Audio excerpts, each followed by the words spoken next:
and Lake Fire virtual community meeting. The event will begin shortly. If it is easier for you to listen in to the call in either Spanish or Korean, please note the numbers on your screen. Also, if you are in an area where the transmission may not be clear, you can also listen to an English audio feed also on the number on the screen. If you have any questions that you would like to offer at any point during the presentation, these are general questions for our panelists that we can answer in a general sense. Please use the email addresses that you see on the screen. You can also offer questions through the comment feature on any of the social media platforms that you may be on. Any questions that you may have that are particular to your personal property or your personal situation, again, please use the email addresses that you see on the screen, but we will not be addressing personal situations in the course of this evening's community meeting.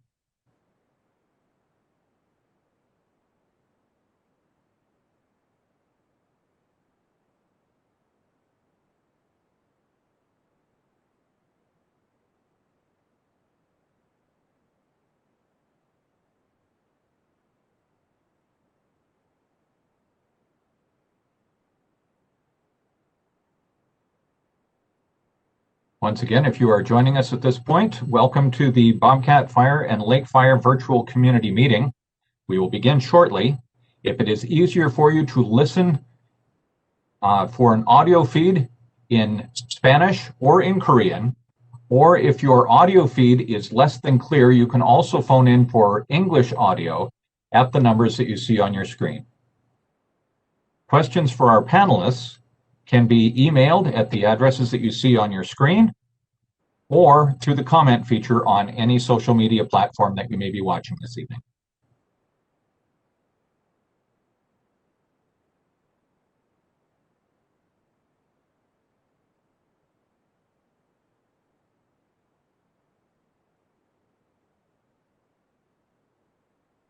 All right, thank you very much, and thank you for joining us this evening. My name is Stephen Frazier. I'm with Community and Government Relations with LA County Public Works. This is our Bobcat Fire and Lake Fire virtual community meeting, specializing in debris removal and rebuilding issues, but also addressing some of the other avenues for assistance that we have and the state of California has for wildfire affected families. Before we begin this evening, I would like to introduce Charles Boswick, Assistant Field Deputy for Supervisor Catherine Barger. Hi, this is Chuck Bostwick. As Mr. Frazier said, I work for Los Angeles County Supervisor Catherine Barger, who represents northern Los Angeles County, including the communities of Juniper Hills, Lake Hughes, Pine Canyon, Valle Aramo, Para Blossom, etc. So thank you very much for joining us tonight. I hope there's some good information given out.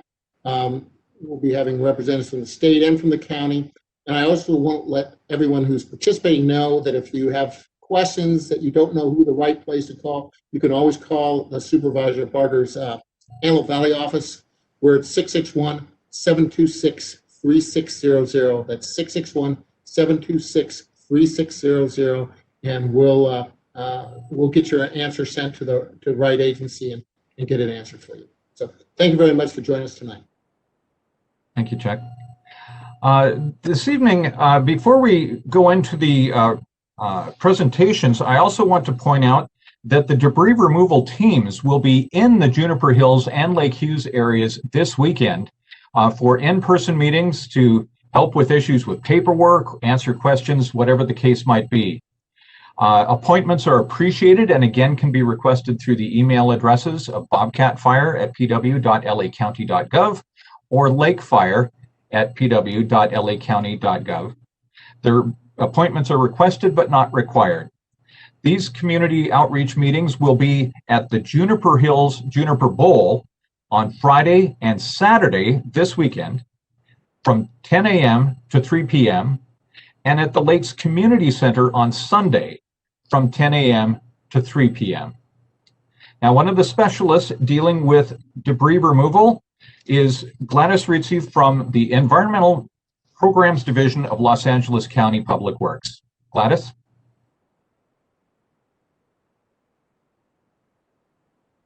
Works, and I will be presenting on the Bobcat and Lake Fire Debris Removal Program. The Consolidated Debris Removal Program consists of 2 phases of debris removal. Phase 1 pertains to inspections and removal of hazardous materials. The Los Angeles County Fire Department and DTSC have completed assessing and removing the household hazardous waste from properties affected by the Bobcat and Lake Fire. We are now in phase 2, which pertains to fire debris and hazard tree removal operations. During this phase, property owners need to decide how their structural fire debris and hazard trees will be removed from their property. This is in order to comply with the Bobcat Fire and Lake Fire Emergency Ordinance. During phase 2, property owners have 2 options. The first and recommended option is the government-sponsored debris removal program. The county has partnered with the state's Office of Emergency Services to provide debris removal on private property at no direct cost to the property owners. For the second option, the county offers the local debris removal program to property owners that elect to remove debris from their property on their own or through a hired contractor. Work under this option needs to follow specific requirements and guidelines established by the county. Property owners require approval from the county before they begin any work on the property.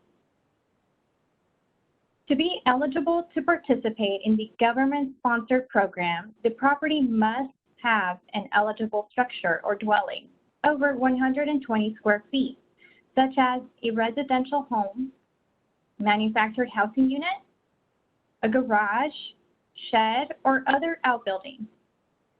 Please note that destroyed structures do not need to be permitted to be eligible for the program.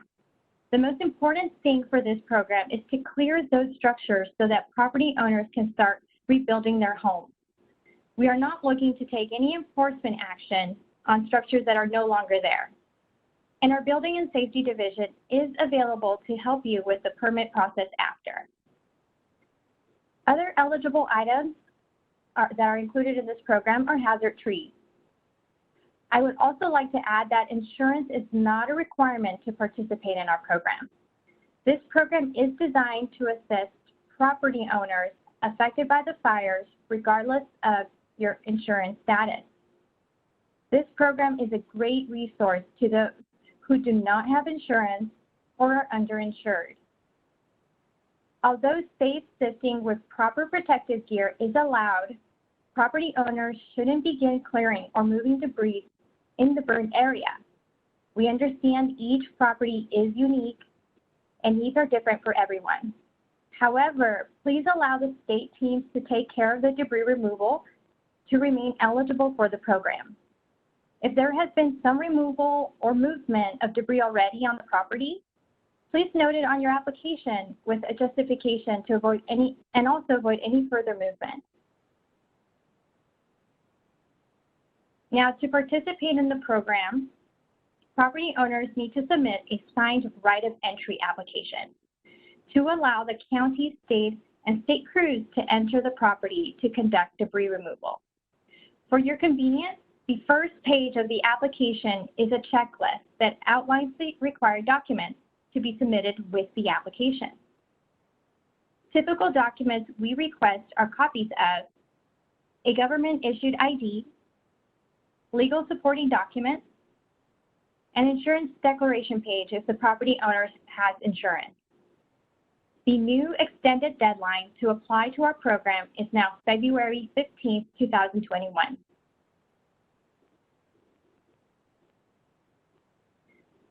There are 4 steps to this program. Once the property owner submits a right of entry application, the state will assess the property to determine if it is eligible to participate. Then the state will attempt to contact you 24 to 48 hours prior to debris removal operations starting. Property owners may be present during removal as long as the state and CDC guidelines are followed for COVID-19. The state will set up an exclusion zone where property owners may stand at a safe distance during this time, property owners can consult with the state regarding items that need to be removed, moved, or would like to be kept. Once the debris is cleared from the property owner will receive a final sign-off indicating the debris removal is complete and the cleanup goals have been met. The owner may then contact their local building and safety office to begin the rebuilding process. We are currently accepting applications and are encouraging property owners to submit applications as soon as possible, as the state has already begun the assessments on the property. Now, here's a photo of previous work under the government-sponsored program. For a property that was affected in the 2018 Woolsey fire.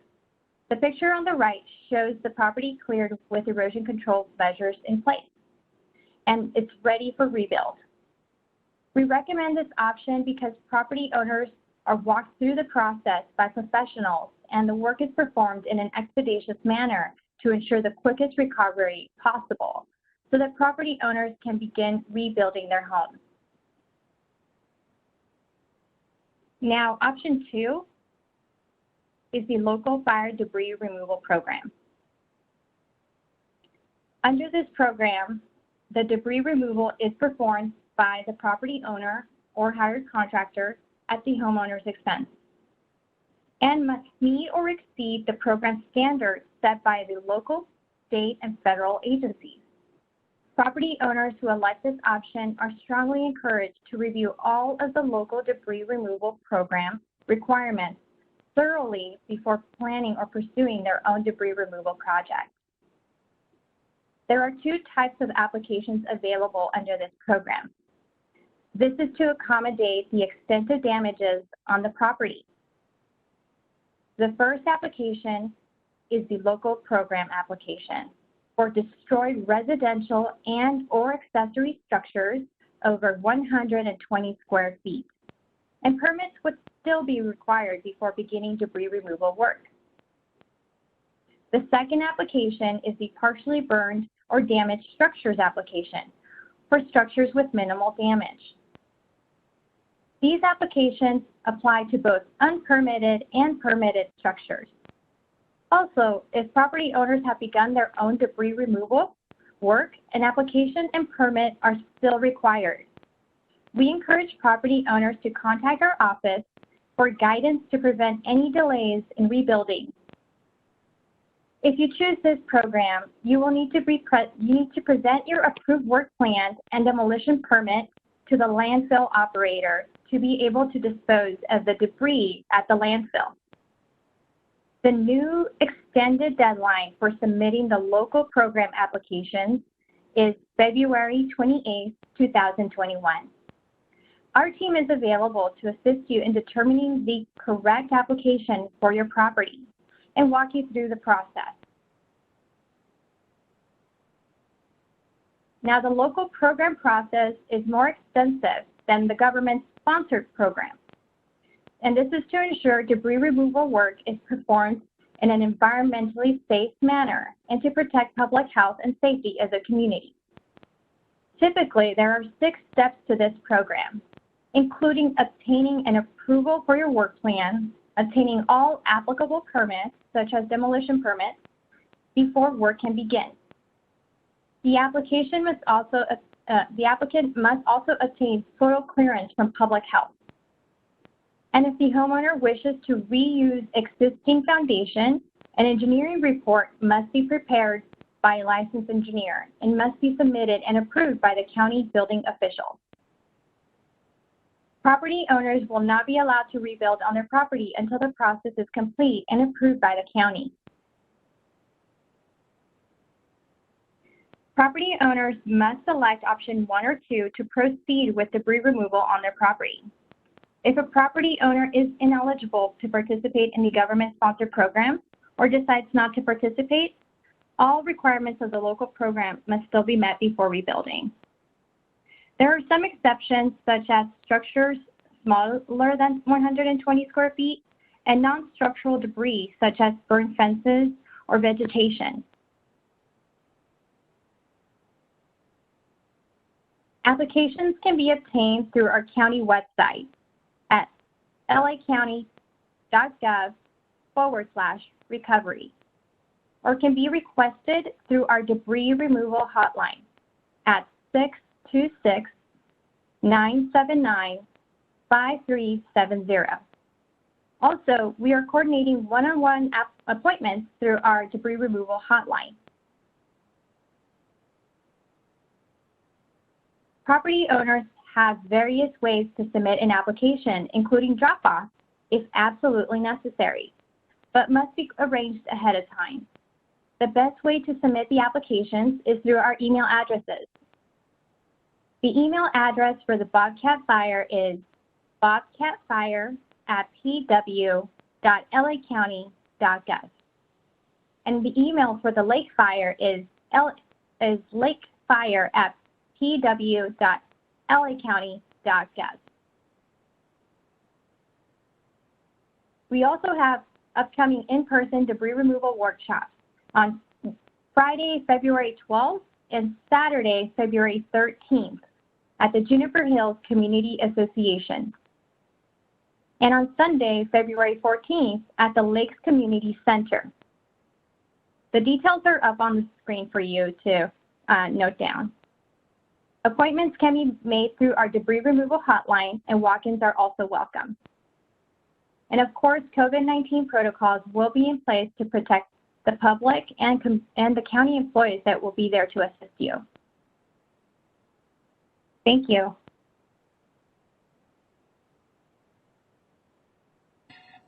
Thank you, Gladys.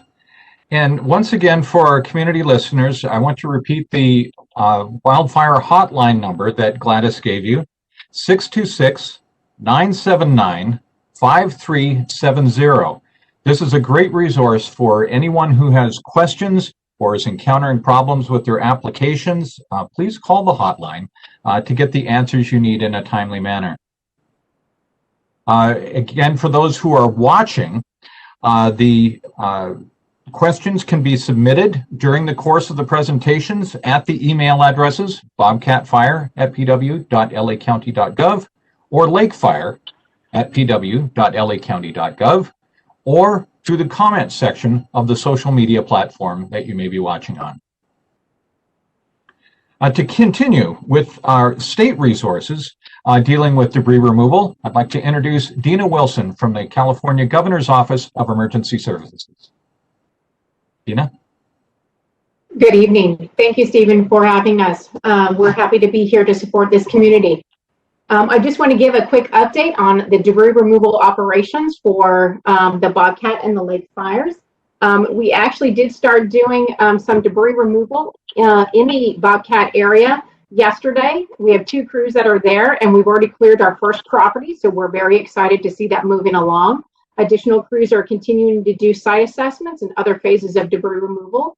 So you'll start to see more of our debris trucks and our crews in the area. So just want to give everyone a heads up. Additionally, all of our crews will be using these placards to identify themselves. So if the neighborhood needs to see where we're at, you will be able to see these. They're green signs that basically say South Branch, which is the branch they're working on for the overarching debris removal. So we are looking forward to continuing to assist the survivors. We will continue to ramp up those crews as the more available properties come online. And I'm happy to take any questions as we continue on. Thank you, Steve. Thank you, Dina. We were reminded that some viewers would prefer to hear the audio of the call in Spanish or potentially in Korean, or if the audio feed may be better over telephone for English. If we can get those numbers up. Yes, once again, if you prefer to listen in Spanish or Korean or on an English language telephone line that may provide you clearer audio, please dial in on the numbers on your screen. Once again, during the course of the meeting, questions can be delivered to the email addresses and to the comment section on your social media. All of the questions are being taken in and will be directed to our panelists at the end of the presentations. So thank you. We welcome your questions. They are coming in, and we will be doing the question and answer at the end of the presentations. For a different aspect of California assistance to wildfire victims, I'd like to introduce Robert Larson from Cal OES, dealing with public assistance for wildfire victims. Robert? Yes, thank you, Stephen. So I'm Robert Larson. I'm with Recovery Public Assistance, Cal OES. So what we do is we help support the county and any local jurisdictions there within the fire area to help them recover from the losses from this event. So, with this event, we obviously have this debris program that we're doing to help assist with cleaning up the properties. And with what we do is we help to reimburse the county for their costs that they may have in doing so. We also have our state, which is Cal Recycle, one of our state agencies that's the ones that will be doing the work. And we also work to help, with the contractors that are working under Cal Recycle to help, pay those bills and get them reimbursed too.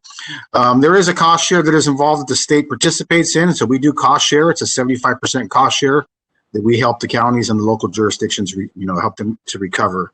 So it's a good program that, whenever there's a major event like such as this, if it isn't something that that the federal government or FEMA can participate in, if it's not, as big as some of the other fires that we may have had, then us as the state, we have our own program where we can come in and step in and still give assistance. So that's what I do. I help to work with the local governments to help them get their claim in so that we can get them reimbursed.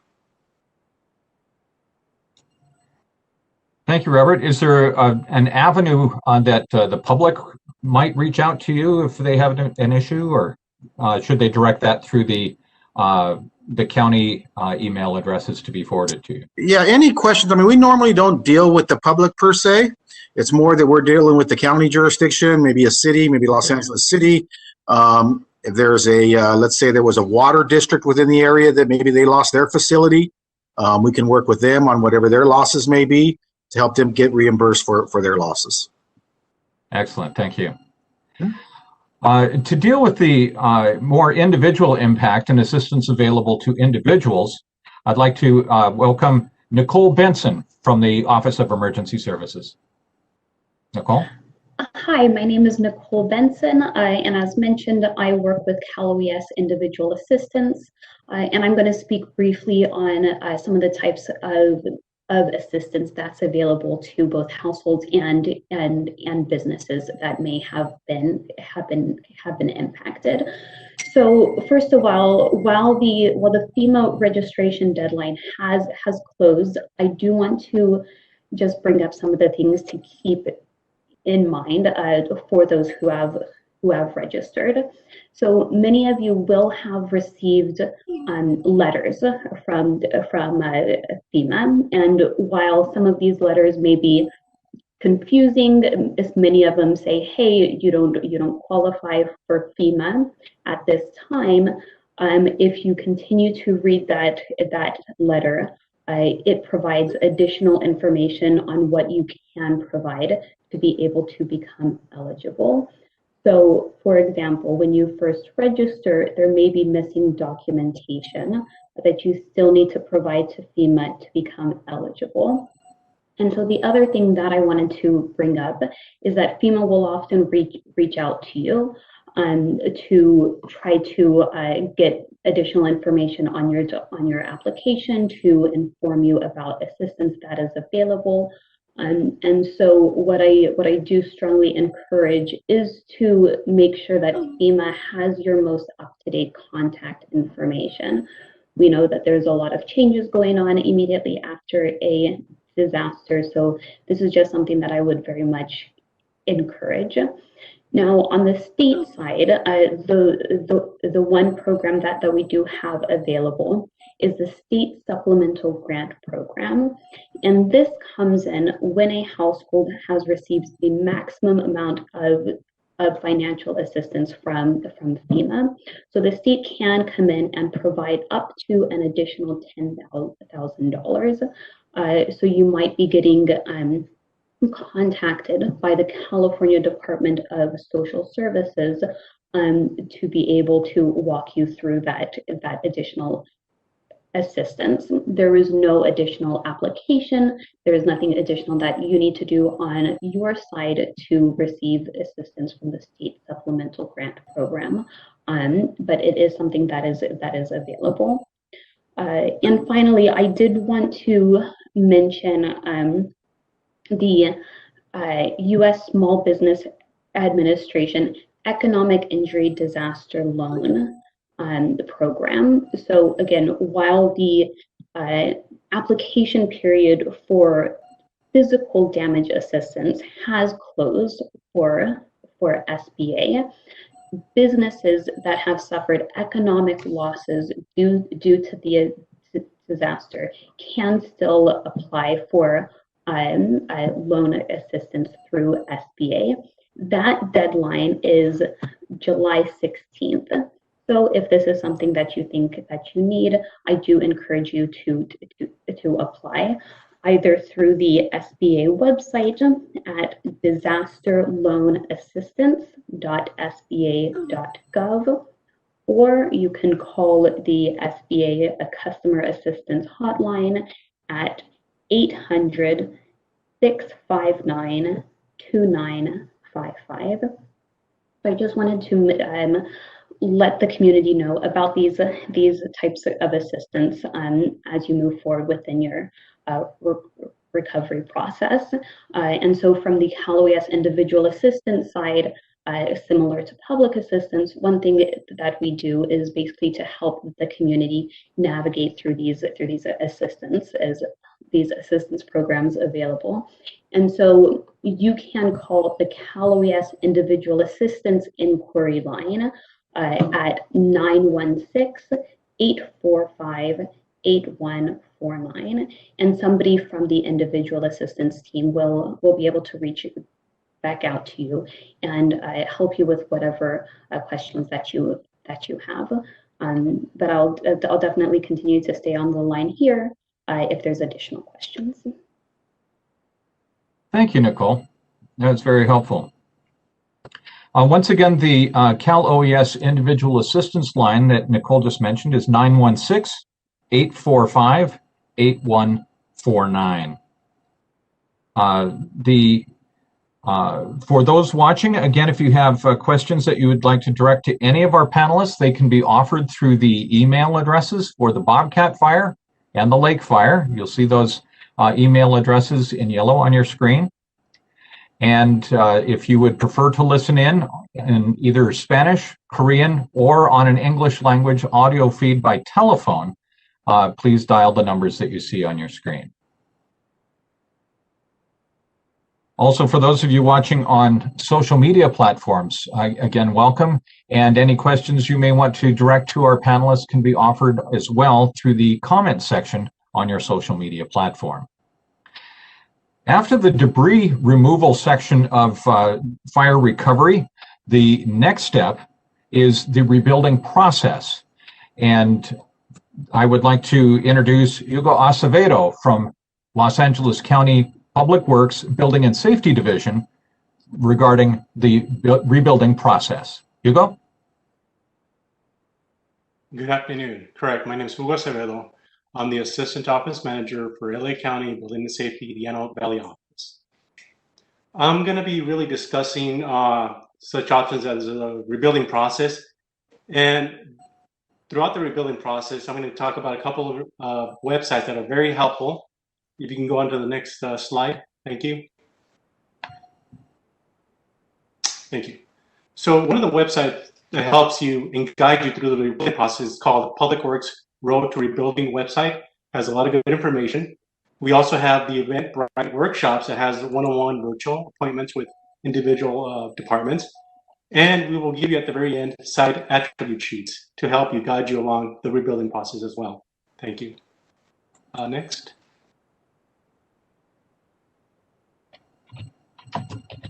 You start off with the Road to Rebuild website. It has a lot of good information.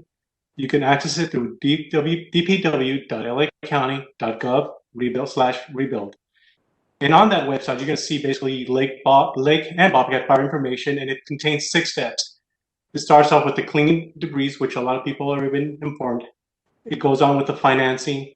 It also gives you a step-by-step on preparing plans, and then follows up with obtaining the permits, followed by construction and inspections, and also finally moving in. And great information. As you go to each one of these steps, it'll guide you and tell you more detailed information on how to obtain your permit.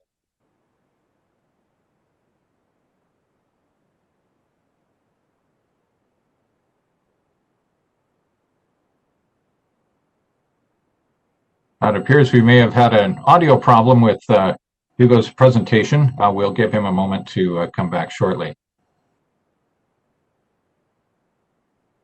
Thank you for your patience. About that. Can you guys hear me? Hugo, are you back? Yes, I'm back. Can you hear me? Yes, thank you. I apologize. Okay, continuing on. So as I was saying, we have 6 steps to help you move back into your home. And on that website, we also have the latest announcements on there regarding Edison information. For a lot of the people who have questions regarding Edison, definitely go on that website. It'll give you a number and who to contact. Also, it'll give you some information on resources, and as far as free laptops from your local library to access some of these workshops we have here. Thank you. You can go to the next slide. We also have what's called the online submittal process. It's called EPIC-LA, and it's epicla.lacounty.gov/self-service /numerical number /home. And this is basically the only thing we're having right now is online submittals to help you in the rebuilding process. And I recommend you to register, submit your plans online, and that's the way you can keep track of the project. Remember, your design professional will let you know that he'll do everything for you, but I recommend that you also register so you yourself can keep track of the projects. And just a reminder, we'd like to tell everyone that you do have to comply with the latest codes for your plans. The 2020 County of Los Angeles Building Code, the 2020 County of Los Angeles Residential Code as well. Thank you. We also have this Eventbrite workshops, and these are very helpful workshops to let you know and help guide the homeowner, developer, and contractor on the permitting process. Some of the participating departments are Public Works, Building and Safety. There's also Regional Planning, Public Health, and Fire departments. And each of us will give you guidelines as to what you need to submit the plans and what to expect during the plan check process. Next slide. These Eventbrite workshops are located on your www.eventbrite.com. And when you go on there, please type in Lake and Bobcat Fire. That way you'll directly straight to the website. They're available up to April 27, 2021. We have 3 workshops. They're every Tuesday for 1-hour time slots, and they begin at 9 a.m. in the morning up to 12. Thank you. Also, after the workshops, you'll get these site attribute sheets. On these site attribute sheets, they're there to basically assist you in the permitting process. It gives you a lot of great information for your home design. It also gives you general site information. And some of the information you'll find on there will be coming from different agencies. They're coming from Public Works, which will include GMET information, environmental programs information, as well as building and safety information. You'll also get information regarding Regional Planning Department, Palmdale Water District, if you belong to the Palmdale Water District, and information regarding the Department of Public Health for both the well and the septic tank. You'll also get fire department information on that sheet, whether the size of your tank, if you have access. But again, this is to help you prepare for the permitting process and to help you gain some knowledge of what to expect again when you submit the plans and what agencies are going to be looking for. Next slide. These are all the resources. These are all great resources you're going to be getting from us. I mean, like I said, you start off with the Road to Rebuild website, dpw.lacounty.gov/rebuild. Register on Epicala for all your online submittals. And of course, please attend our Eventbrite workshops. They're great information out there to help you. And you could ask all the departments any questions you want regarding their permitting process. I know it's a very long process, but we're here to help you in any way we can. Thank you. Thank you, Hugo. Once again, the email addresses that you see on your screen can help you get the information that you need for any part of the debris removal and rebuilding process. The debris removal hotline, once again, is 626-979-5370.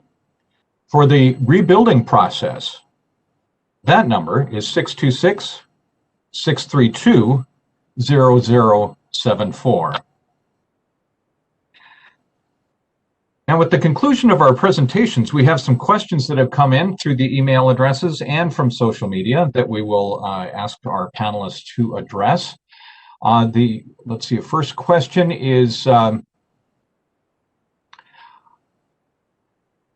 how can I look after personal items on my property? Hi, Stephen. I'll go ahead and take that question.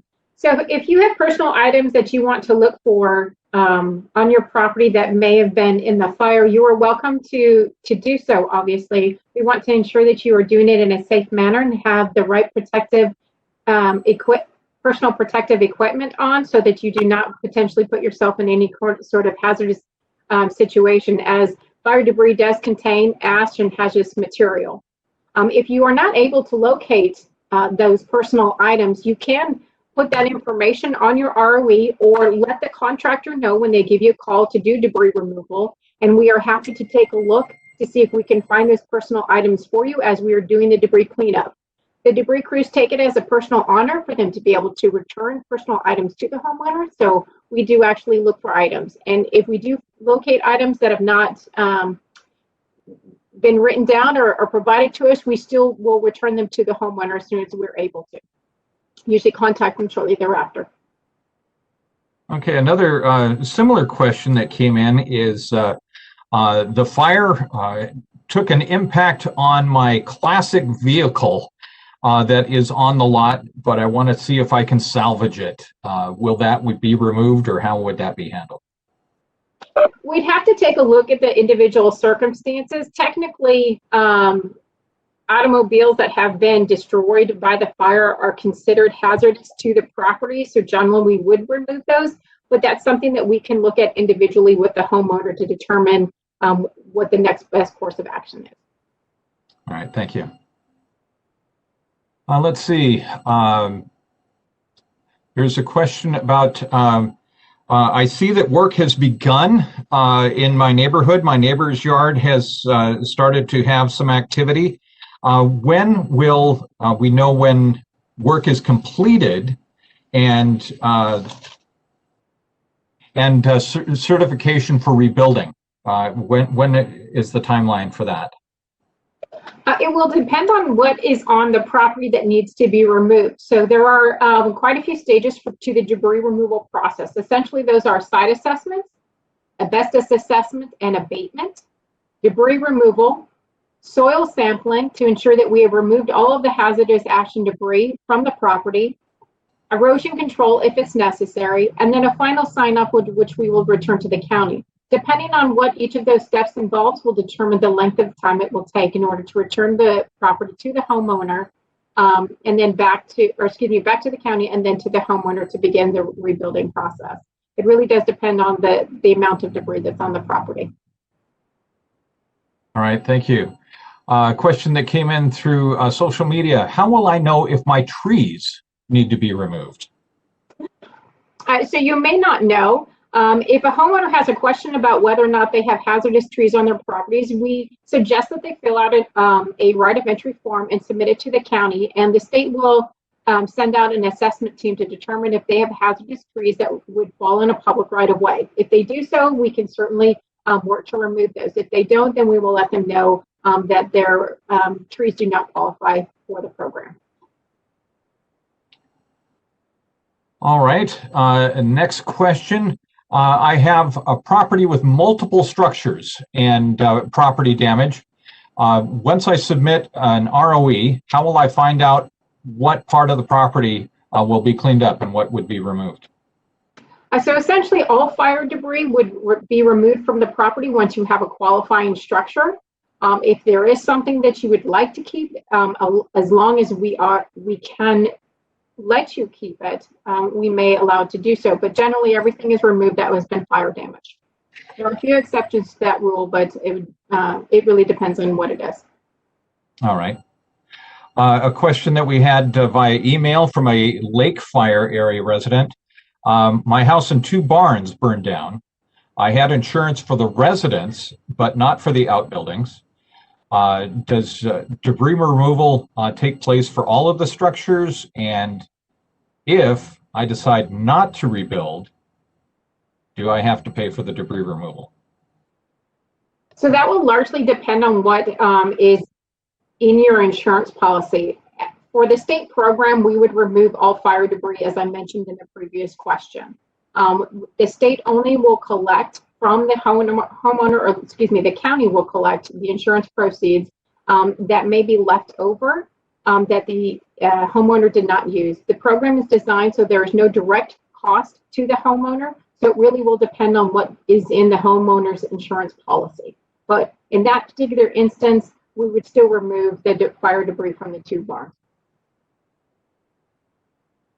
Okay, and then there's a question about red tagging. Perhaps this might be Hugo. We have an uninhabitable red tagged manufactured home. It's suggested that the home may be demolished. Is there a way that we can find out what a final decision would be on the red tag? We necessarily don't make the decision whether you keep it or not. We typically leave it up to your professional engineer to go out there and take a look at the building and decide whether it's salvageable or not. We don't make that decision. We just look at it and make sure that it is unsafe, and if it is, we red tag it. Steve, if I could add additionally to that, if that homeowner was actually to enroll in the state program and they had multiple walls standing, we would send out a team to do an assessment and determine whether or not they could be eligible for the state program. All right, and there was a question asking to clarify, and I know, Dina, you alluded to this. How does homeowners insurance work with the state no direct cost debris removal program?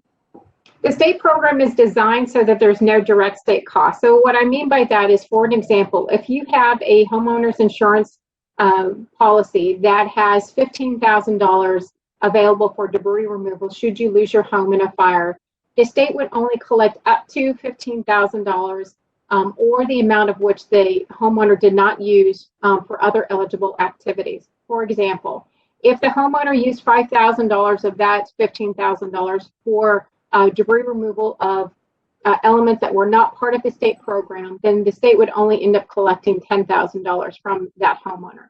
If the homeowner is not insured or is underinsured on a property, the state would collect nothing because there's nothing there to collect. So to reiterate, it's no direct cost to the homeowner. Okay, thank you. This question might be Nicole.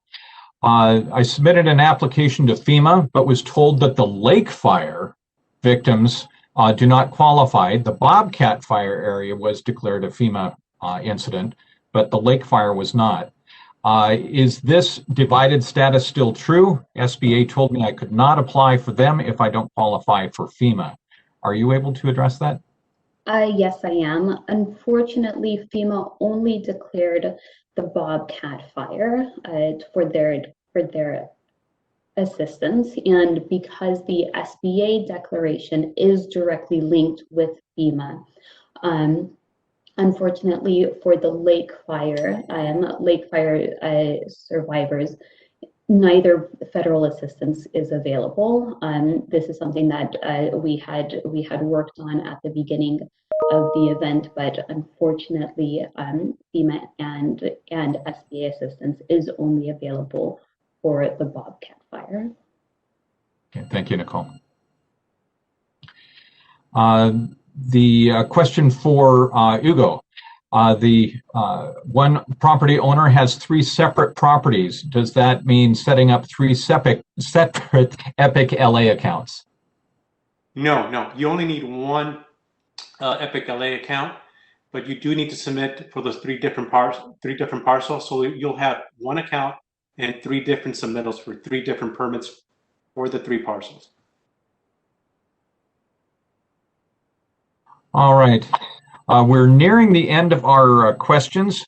If you think of something that you would still like to ask, particularly that may pertain to your personal property, don't hesitate to use the email addresses that you see on your screen. There will still be staff responding to those emails even after the program is ended. Once again, I'd like to reiterate a couple of phone numbers if you would like to make a note of having a pencil and paper. I'll reiterate some phone numbers that are helpful for the process. Once again, the debris removal hotline that you see on your screen is 626-979-5370. For building and safety, the rebuilding process, 626-632-0074.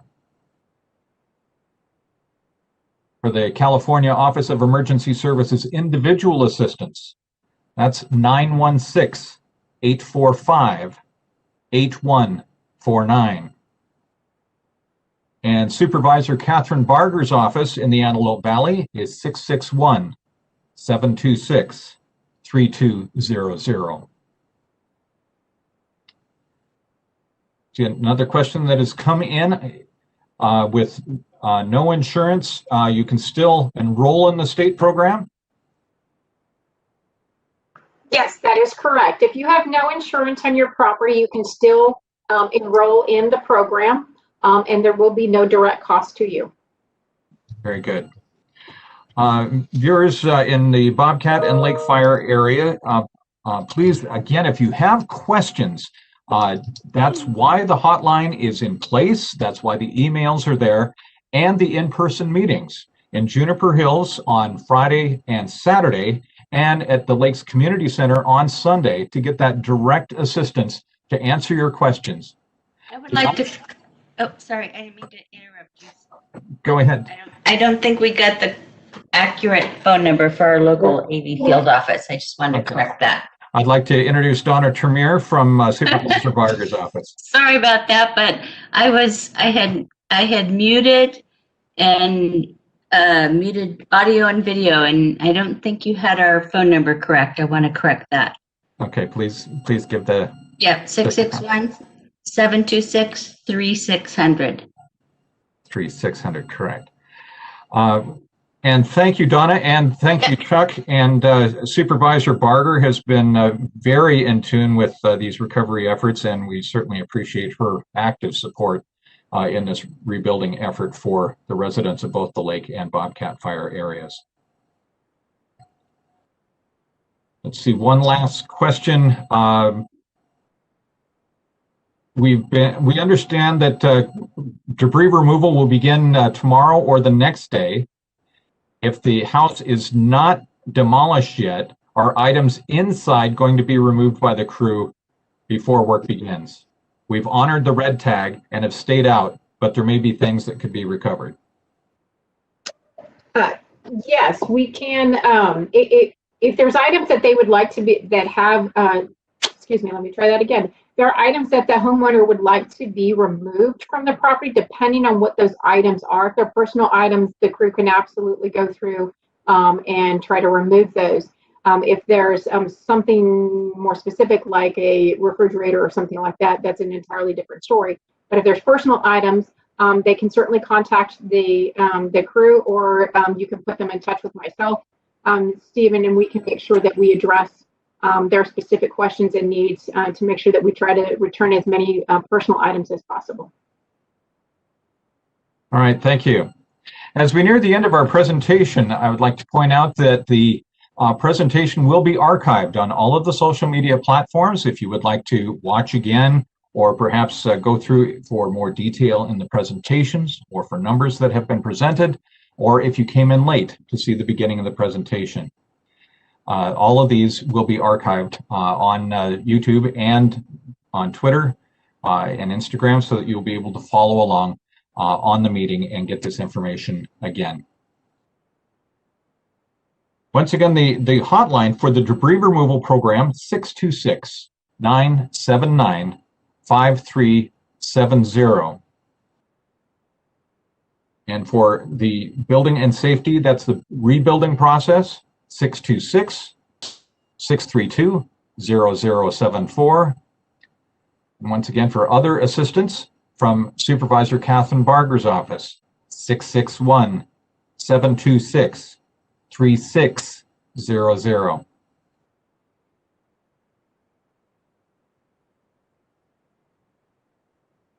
All right, seeing no additional questions, I want to again thank all of our presenters from Los Angeles County and also from the state of California. You've been tremendously helpful in providing information to the Bobcat Fire and the Lake Fire areas.